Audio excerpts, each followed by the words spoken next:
Hello student, I am Meenakshi Acharya and welcome my channel Shri Academy, and I am starting exercise 1.1 for class 8th.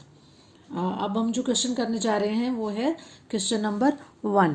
Using appropriate properties find -2/3 multiply by 3/5 plus 5/2 -3/5 multiply by 1/6. मतलब हमें इसे multiply करके या plus minus करके solve नहीं करना है. हमें इसमें पहले अप्रोप्रिएट प्रॉपर्टी है जो मैंने आपको प्रीवियस वीडियो में करवाई थी, like commutative property, distributive property, ये सब जितनी भी प्रॉपर्टी मैंने करवाई थी उनको यूज करते हुए आपको ये वाला क्वेश्चन करना है. तो आप मेरे वीडियो को कंप्लीट देखें तो उसमें आपको one by one step clear होते जाएंगे. ओके तो लेकिन मैं साथ साथ में आपको इसका रिवाइज भी करवा दूंगी.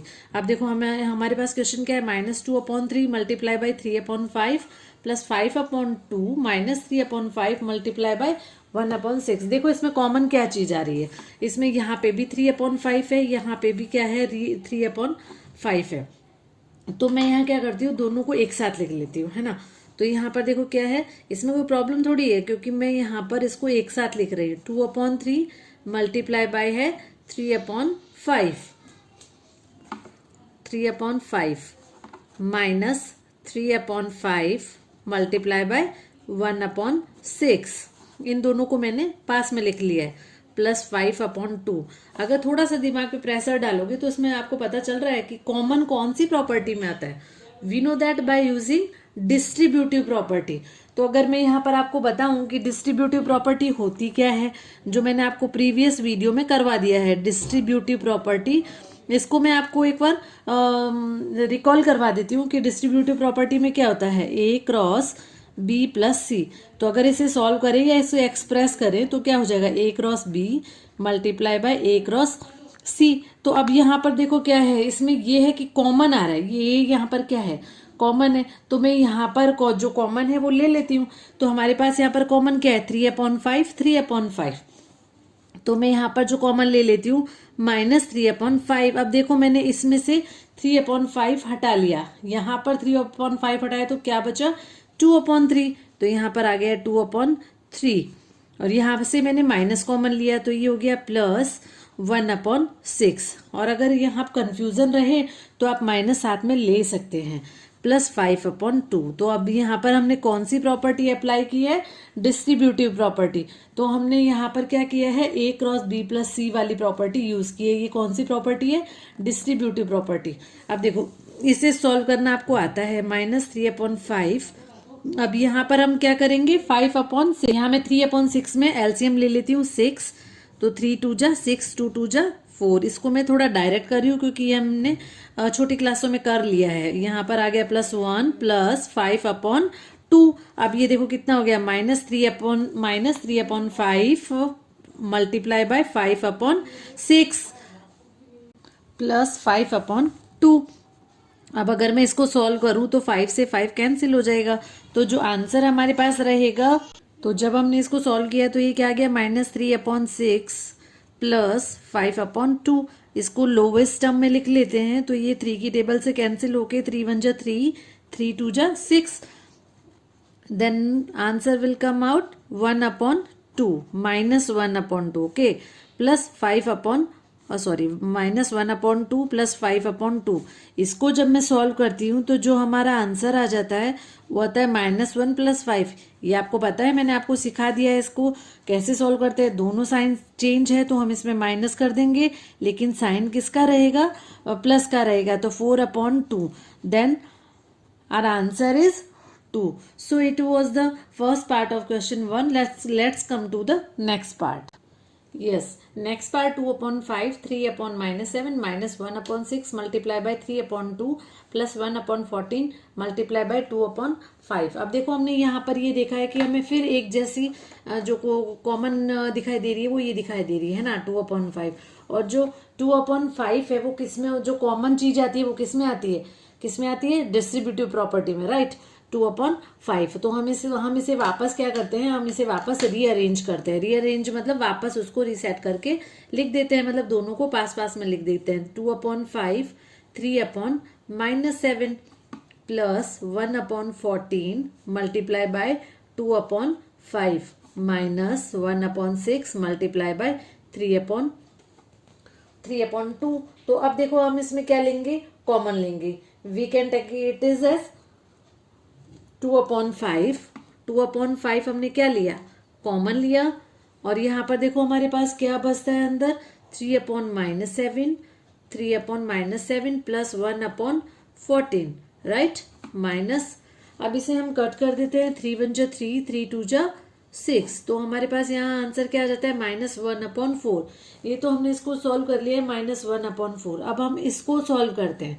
इसको सॉल्व करते हैं तो जो इसका एलसीएम आएगा वो क्या आ जाएगा, 14, 2/5।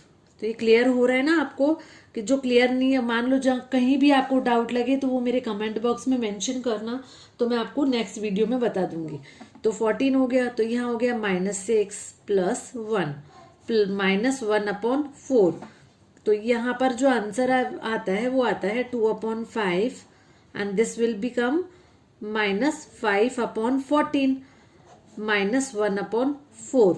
ओके, अब 5 से 5 कैंसिल हो जाता है। ओके, 5 से 5 कैंसिल हो जाएगा। तो यहाँ पर क्या बच जाता है हमारे पास, -2/14 -1/4 -1/4। ये वापस कैंसिल हो जाता है, और कैंसिल होने के बाद कितना आ जाता है, -1/7 -1/4 -1/7 एंड -1/4। तो इसका जो एलसीएम लेकर सॉल्व करेंगे, एलसीएम कितना आ जाएगा, 28, and this will come -4 and this will come -7, then answer will come -11/28। So this was the second part of question 1. Let's come to the next question. Sorry, इसमें मैंने आपको ये कंफर्म नहीं करवाया कि यहाँ पर कौन सी प्रॉपर्टी है, ये तो हमें कंफर्म करवाना जरूरी है। तो हमने यहाँ पर कौन सी प्रॉपर्टी यूज की है, यहाँ जो हमने प्रॉपर्टी यूज की थी वो कौन सी की थी, डिस्ट्रीब्यूटिव प्रॉपर्टी। ये आपको मेंशन करना बहुत जरूरी है। तो मैंने ये आपको कंफर्म नहीं करवाया था, तो मैंने ये कंफर्म करवा दिया। अब हम नेक्स्ट क्वेश्चन नंबर 2 करेंगे। And next question, write the additive inverse of each of the following. Before starting we discuss what is a additive inverse. पहले हम ये देखेंगे कि additive inverse होता क्या है। अगर मैं ये ऐसा लूँ कि additive inverse क्या है, तो additive inverse मैंने आपको पहले प्रीवियस मेरे इंट्रोडक्शन वाले वीडियो में करवाया था कि अगर कोई रेशनल नंबर है P/Q, लाइक कोई रेशनल नंबर क्या है, P/Q है, ठीक है, तो आपको इसका जो एडिटिव इनवर्स चाहिए तो वो क्या हो जाएगा, -P/Q। क्या हो जाएगा, -P/Q। It will be just negative number of this number.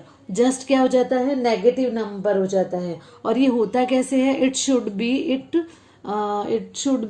इसमें ये क्या हो जाता है, माइनस हो जाता है। मतलब ये बहुत ही मतलब इस टाइप के जो क्वेश्चन आते हैं वो मल्टीपल चॉइस में या फिल इन द ब्लैंक्स में आते हैं।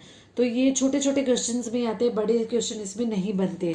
तो अब इसका जो एडिटिव इनवर्स हो जाएगा वो क्या हो जाएगा, -2/8, और इसका क्या हो जाएगा, +5/9।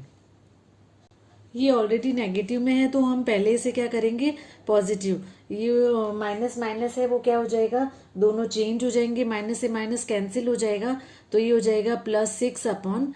इसे दोनों को प्लस कर देंगे। अब यहाँ पर इसका जो पहले से जब दोनों साइन होते हैं नेगेटिव के, तो पहले ये दोनों साइन एक दूसरे से कैंसिल हो जाते हैं, वो पॉजिटिव माना जाता है, ठीक है। That will be -6/5।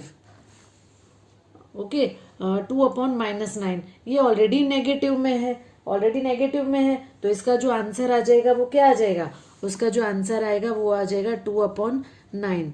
And last is 19/-6, 19/-6, which that will be 19/6.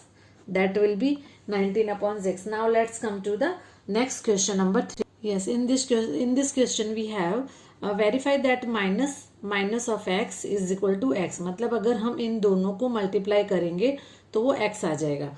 Okay, हमें ये प्रूव करना है, तो इसके लिए हम क्या लेंगे, LHS एंड RHS ले लेते हैं, और x की वैल्यू हमें गिवन है। तो देखो LHS क्या ले लेते हैं, LHS है minus of -x, minus x की वैल्यू कितनी है, 11/15। इसमें मैंने आपको क्या बताया कि ब्रैकेट के बाहर और ब्रैकेट के अंदर अगर साइन है तो हम उनको आपस में क्या करेंगे, मल्टीप्लाई करेंगे।